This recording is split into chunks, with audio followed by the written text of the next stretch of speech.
Speaking of the Knicks, Jeff Hornacek is saying that or as the season develops here, Kristaps Porzingis might be used as a starting center.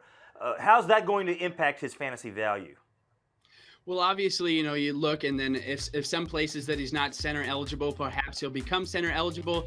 It's really a night by night basis. I can't really make a blanket statement and say, wow, his fantasy value is going to rise exceedingly. It's going to be a night by night basis. So if you're talking about a team that has two guys, a guy with lead feet at the center position, then obviously you're going to like that quite a bit. If he's seeing himself matched up against like your Omer Ashik types, then I'm going to like it. But to be honest with you, it's going to be a case by case basis. I'd have to break it down nightly. Is he worth the look at power forward?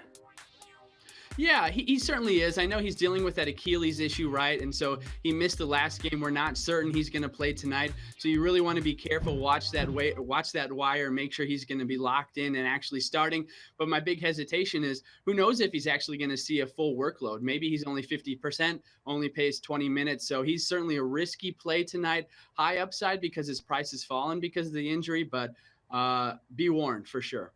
You know, DJ, we talk about this all the time with fantasy baseball, stacking lineups against a certain pitcher. In football, you're trying to handcuff maybe the quarterback, wide receiver, and the running back. What about in basketball? Are you into as far as stacking a lineup based on a particular game or a matchup?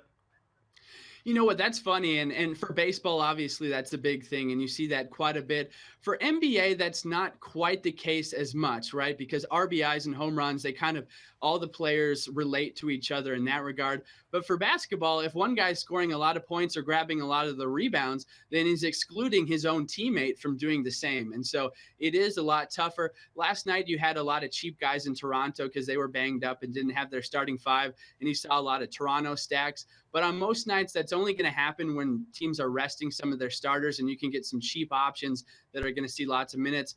But to answer your question pretty bluntly, no, stacking in NBA DFS is not really a thing like it is in MLB. Yeah, I didn't see it so much. Yeah, you mentioned some guys getting playing time because of injuries. What about the Chris Paul injury? How big of an effect will that have on putting Clippers players in your fantasy lineup?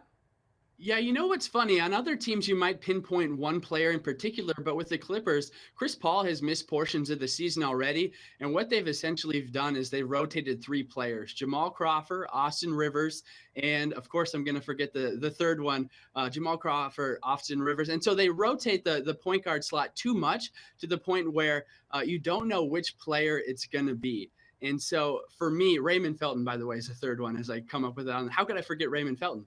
And so they rotate the minutes at point guard to the point where it's spread out evenly. So it's tough to decide which of those players to pick on a nightly basis, but obviously they'll be getting quite a few more minutes.